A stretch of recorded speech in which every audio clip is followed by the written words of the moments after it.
Good morning students, myself Patel Bina. आज मैं आपको स्टैंडर्ड 8 का हिंदी पढ़ाने वाली हूँ। हमारा 9वां लेसन है कबीर की साखिया।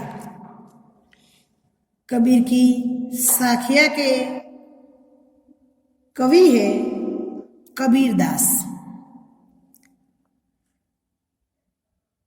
कबीर हिंदी साहित्य के भक्तकालीन ज्ञान मार्गी शाखा के प्रतिनिधि कवि थे।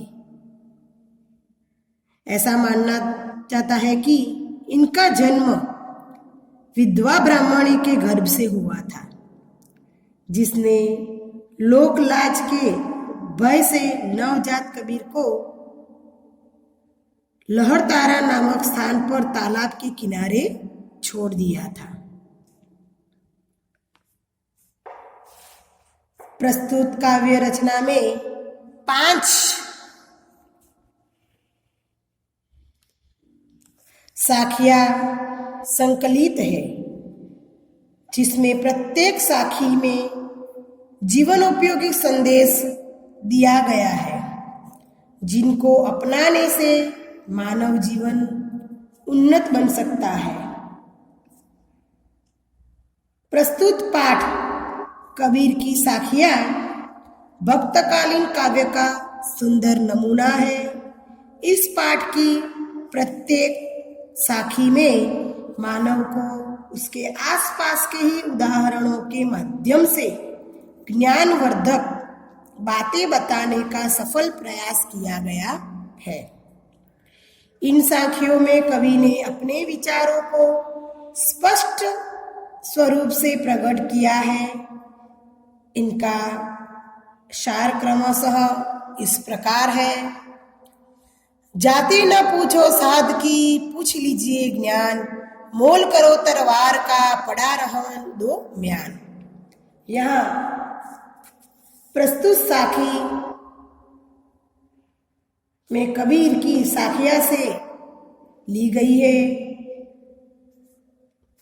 कवि कहता है कि मनुष्य को कभी भी साधु संतों की जाति नहीं पूछनी चाहिए।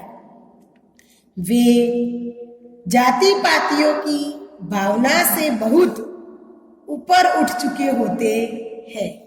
वे तो ईश्वर की भक्ति में लीन रहते हैं।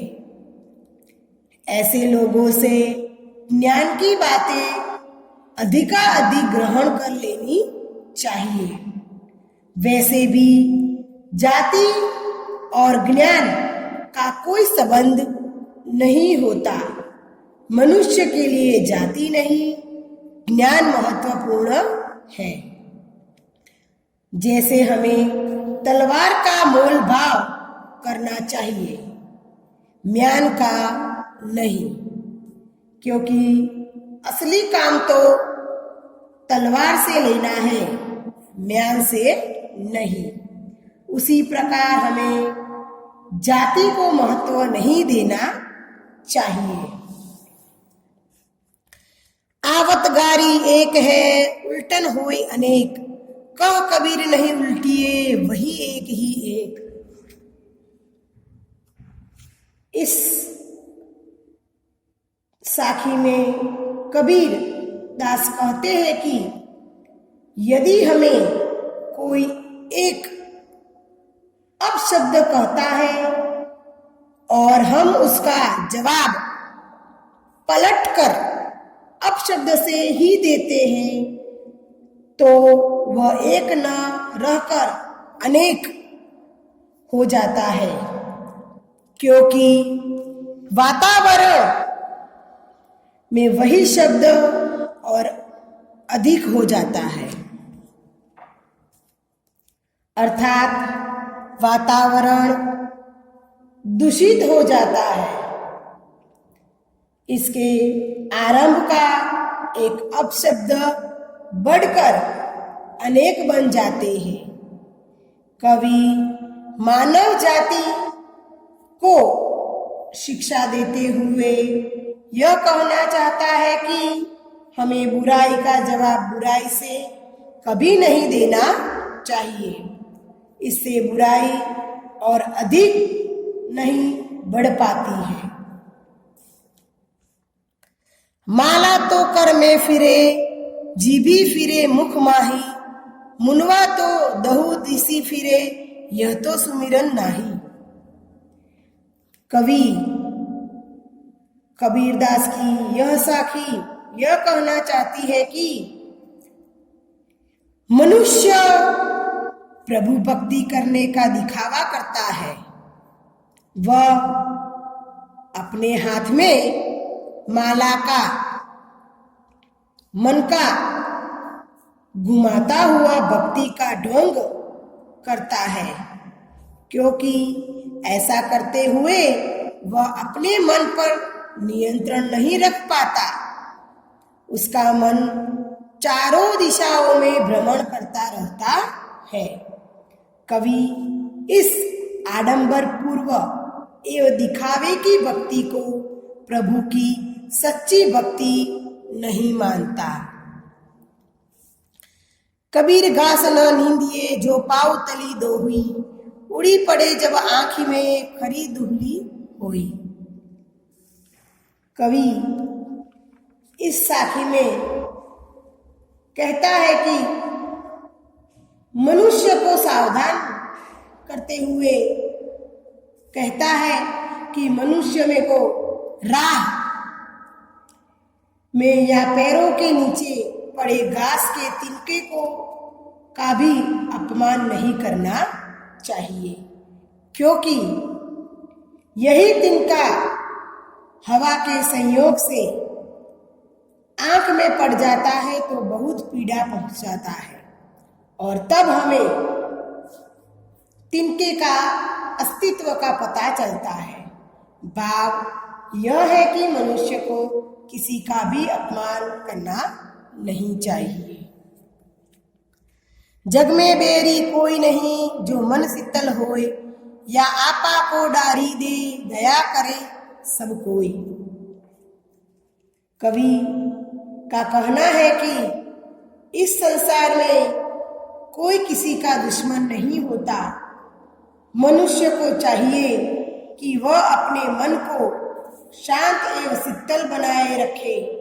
मन का घमंड त्यागने से उसका मन शांत और शीतल तो होता ही है, साथ ही उसका स्वभाव भी निश्चल हो जाता है और हृदय पवित्रता से भर जाता है। घमंड रहित व्यवहार करने वाले व्यक्ति पर हर कोई दया करने के लिए तैयार रहता है। अब हम शब्दार्थ लिखेंगे।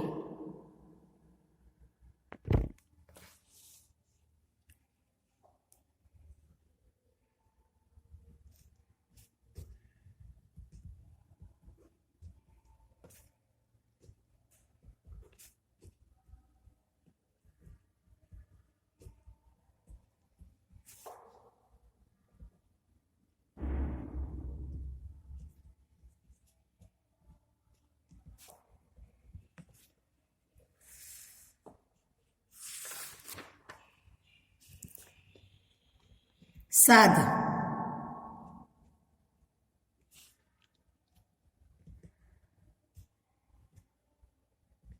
साधु संत,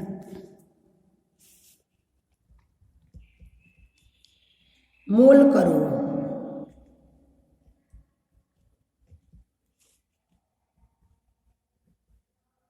दाम तय करो, तलवार,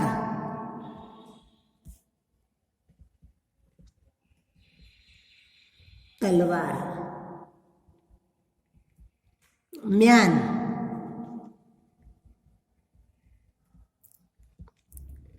जिसमें तलवार रखी जाती है।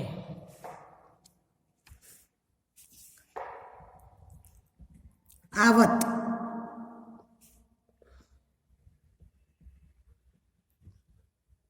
आते हुए, गारी,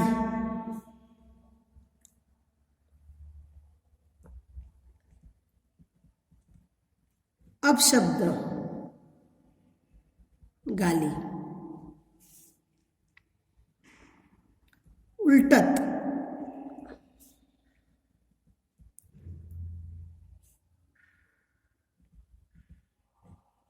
जवाब देने पर,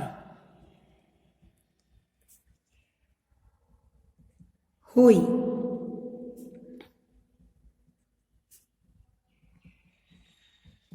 हो जाती है, कर,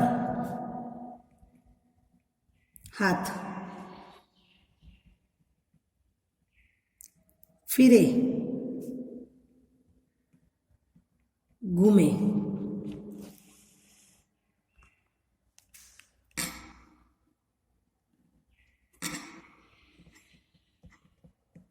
माही, में, मनुआ, मन, हृदय, चहु, चारों,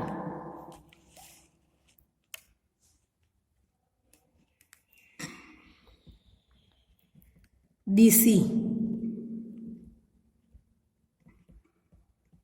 दिशाओं,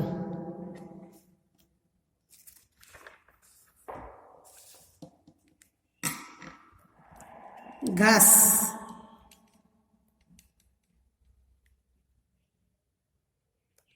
तिनका,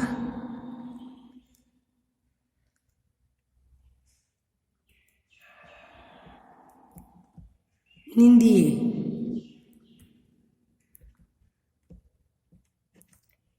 निंदा या बुराई करना,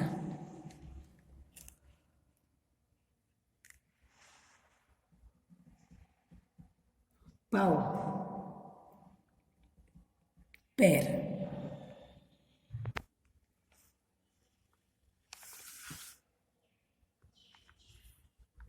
तली, नीचे,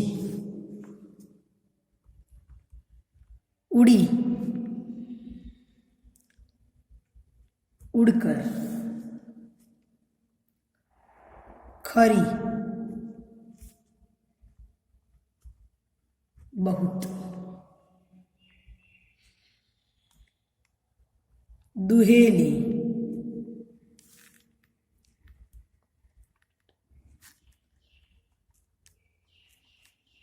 पीड़ादायक,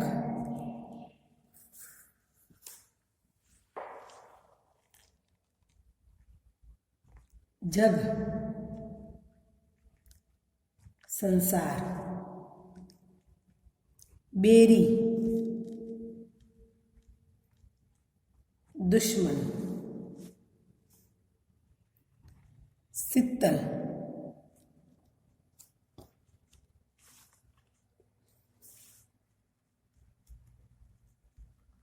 शीतल, शांत,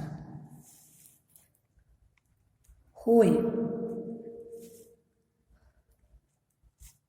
हो या होता है,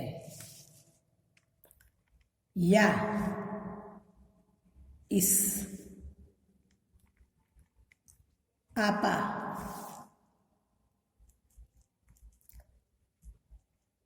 अहंकार, घमंड,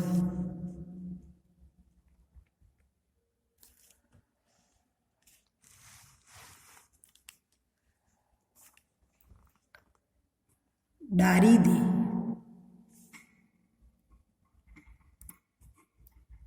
त्याग दे, कोई, कोई,